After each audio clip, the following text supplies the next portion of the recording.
ಶಾರದೆ ದಯ ಪಾಲಿಸು, ಈ ಬಾಳನು ಬೆಳಕಾಗಿಸು. ನಾಳೆಗಳ ದಾರಿಯಲೇ ನಂಬಿಕೆಯ ನೆಲೆಯಾಗಿರಿಸು, ಮುನ್ನಡೆಸು.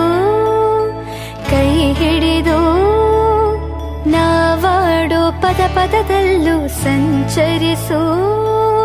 ಹೂವಲ್ಲಿ ಜೇನು ಗುಡಿ ಕಟ್ಟದೇನು, ನೀರಲ್ಲಿ ಮೀನು ಅಡಿ ಮುಟ್ಟರೇನು, ಆ ದೈವದಾಜ್ಞೆನೇ ಎಲ್ಲಾನು.